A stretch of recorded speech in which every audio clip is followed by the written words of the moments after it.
Throughout history, we've seen the greatest athletes known to mankind overcome mediocrity and rise above the rest to become legends. Though they have all once tasted defeat, they drove themselves through countless years of dedication to hone their craft like none other. Will I be able to master my technique, follow in the footsteps of the greats, and stand atop the sacred podium of legends? I chose the game of pickleball to answer that exact question.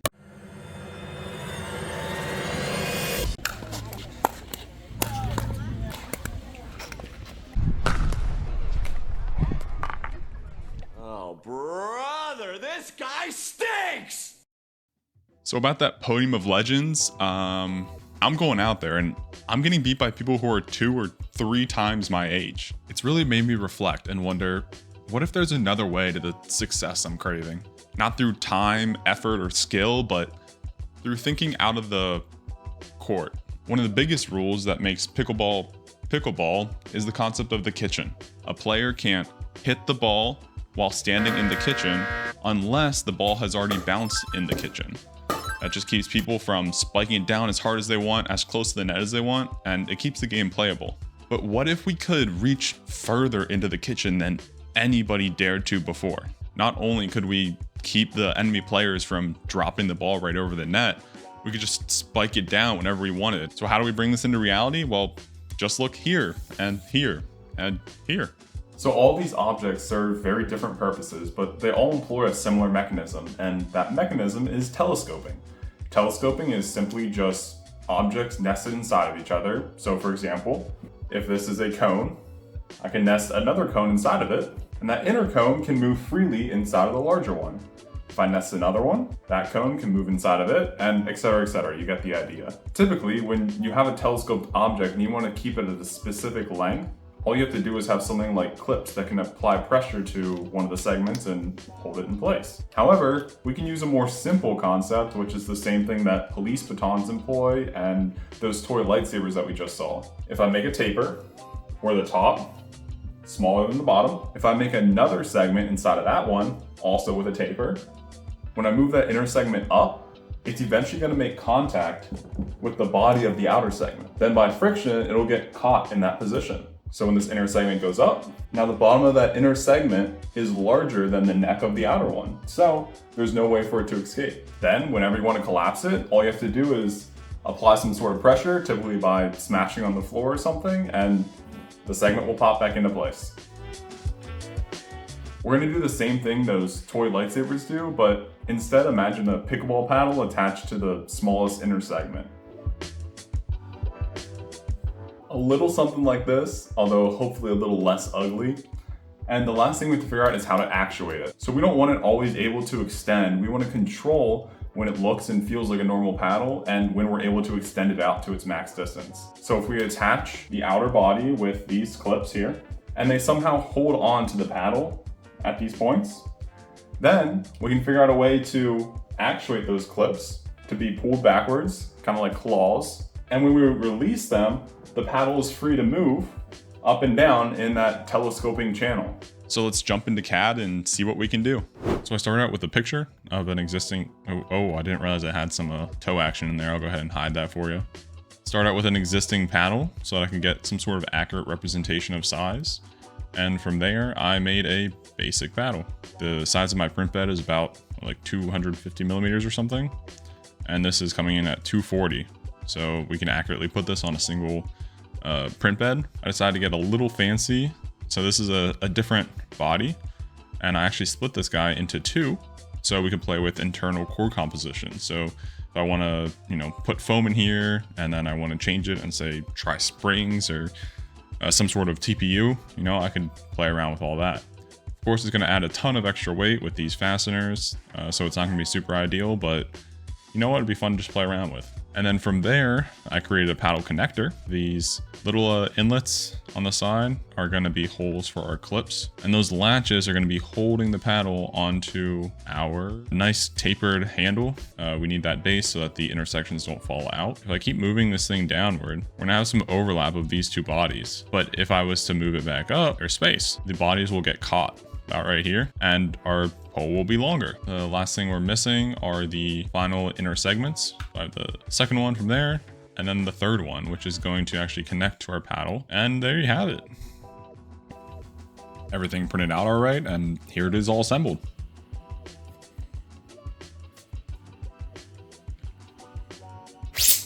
Woo, that's so cool. I tried filling it with a few materials, but I found dense foam to be the best.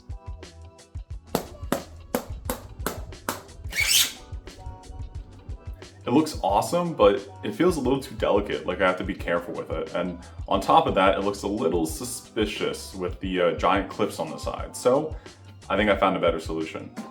And the answer is right here. This is a car hood pin latch, and it's essentially just a ball and socket joint with some little bearings inside that whenever I put the screw all the way in, it locks in with a ton of holding force, and all I have to do to release it is press this button. So if we put this screw connected to our paddle and this in our handle base, whenever we wanted to close the paddle, we would just push them into each other, and whenever we want to extend the paddle out, we just pop it out.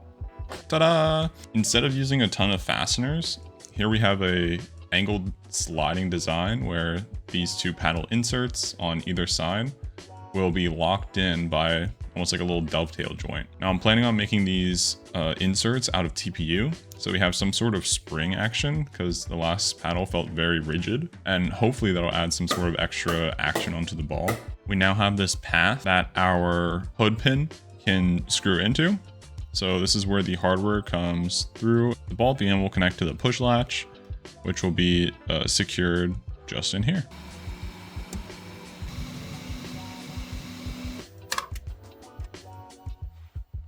Assembly in general on this is not bad at all, but I had to make sure that the length of the screw was perfect to go into the ball joint without having too much play so it doesn't wiggle around. It is super satisfying to see them all nest inside of each other.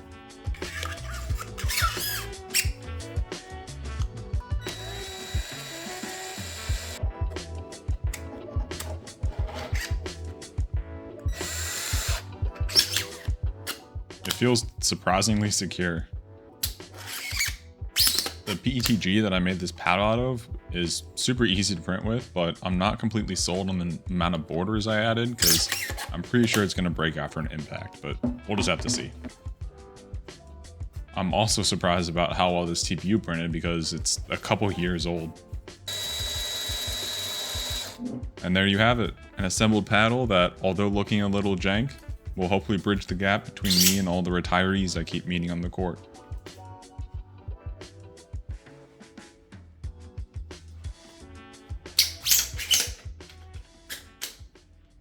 So I may have been playing around with the paddle a bit like a lightsaber and already broken the top off. However, I'll tell you what was wrong and how we're gonna fix it. These segments until now have all been printed vertically, like this on the print bed. That way I can nest them all together and get them all done at the same time, and it's nice and neat. However, because the layers are going like this horizontally all the way up, every single one of those points where the layers meet is a potential weak point. We can instead turn that inner segment from here to here and print it like that on the bed. Now, all of the layer lines will be going vertically across the segment, which means they'll have bonding strength much greater than what we had before. Oh, it's gonna be a lot stronger. As a side note, there is an overarching issue with this whole design concept, which is the fact that we're essentially taking a giant weight and we're putting it at the end of a long, thin pole. It's creating a huge moment of inertia whenever we go to swing it from our pivot point, our arm or wrist. And whenever we have action like hitting the ball or whatever, it's gonna have a very impactful result on the survivability of our paddle. So the biggest things to think about is either increasing the rigidity of the rod or the entire paddle itself, or decreasing the weight at the end of our pole. In order to achieve both, I've been looking at changing around some filaments, and that's where something like polycarbonate comes in. Polycarbonate has a huge impact resistance. The only problem with that is PC or polycarbonate is pretty annoying to print. Even in the heated chamber where I let the printer preheat for about 45 minutes at 100 degrees Celsius on the bed, I still, after applying glue as well, got some bending. Got some warps where the filament will start to cool down and then peel off the bed, or just all about give up and come off the bed completely, and then just gives me some forbidden spaghetti. So I decided to put that on the back burner, and with that, it's time to test it out. I'm pretty sure it's gonna break. Is my thought, just because I made the wall so thin. Yeah, I will. 3D printing battle. I saw the orange handle. I wondered if you had. So I'll give it a try. If you guys wanna. Yeah. Does it feel weird? It's so weird.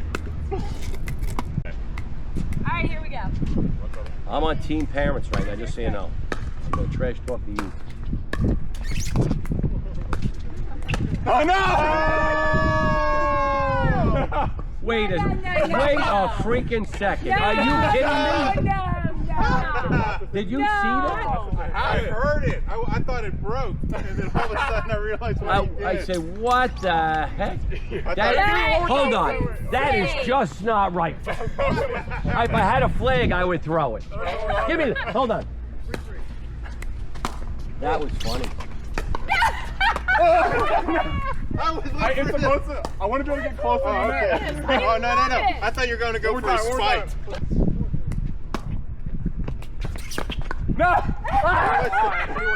Oh, hold on. Yeah, I broke it. It's fine. It's fine. They tried too many things. Here. I'm sorry. Don't apologize. You're good. I've been playing around with making. Hold on. That's like a James Bond paddle. You know, next thing you know, it's going to I'm turn playing it. around with making illegal paddles. They'll break the game. So you know those car latches? After the loss of my telescopic warrior, I've taken some time to reflect, and I've come up with a slew of other fun ideas.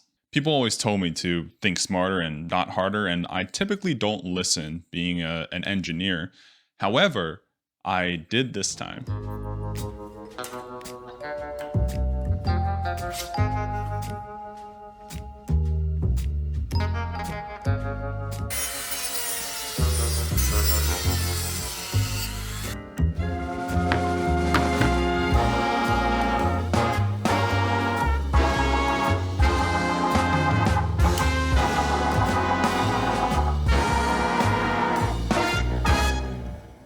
And with a vengeance, I returned. I present Double Trouble. Double the paddle, double the trouble. The sling dinger. Ding with the paddle, sling with the launcher. The racket making racket.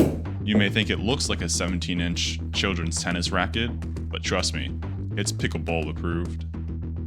And for the surprise resurrection of the telescoping paddle, I bring to you the Fly Swatter. It may look like a regulation ping pong paddle on top of the telescoping handle I made, because that's exactly what it is. Once again, it's time to game. Here we go. One more.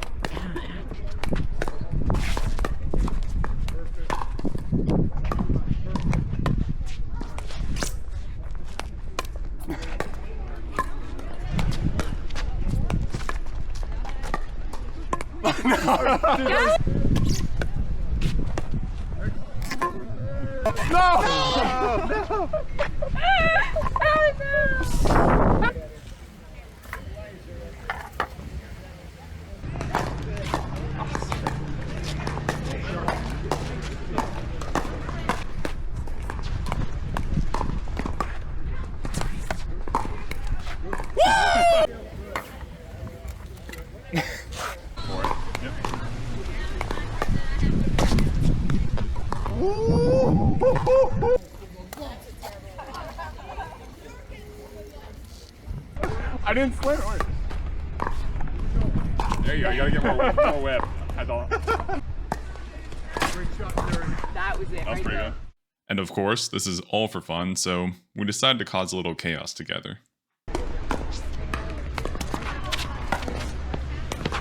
Okay, there you go. Oh, good one.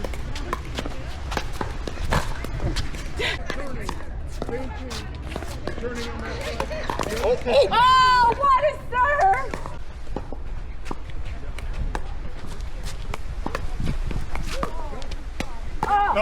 Let's go.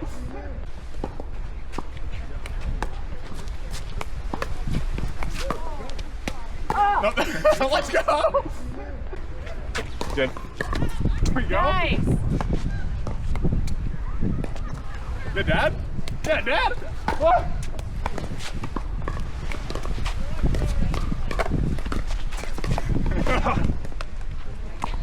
Oh! Good game. So, here we are. Many questionable paddles later, and what did we learn? Well, for one, maybe thinking outside of the court is not always the best thing.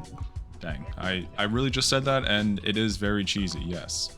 You know, I came into this thinking I needed to conquer pickleball to somehow hack my way to success, but watching all these people out here, I'm realizing something.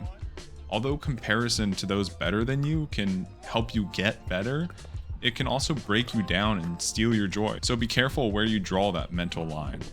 Also, maybe pickleball isn't something to conquer. Maybe it's like a lot of things in life. Maybe it's all about the journey and celebrating the small victories while choosing to laugh and learn from the failures instead of wallowing in them. Because let's be honest, that telescoping paddle was never gonna work. But it sure was fun to try. And speaking of fun, I may or may not have sketched out plans for a paddle with swing correction, a paddle that distracts the opponents with lights, and also a paddle that automatically puts spin on the ball. Let me know in the comments if you want to see me create some more chaos on the court in a part 2. And I want to thank my family for participating and always being a source of joy for me. And thank you all for watching.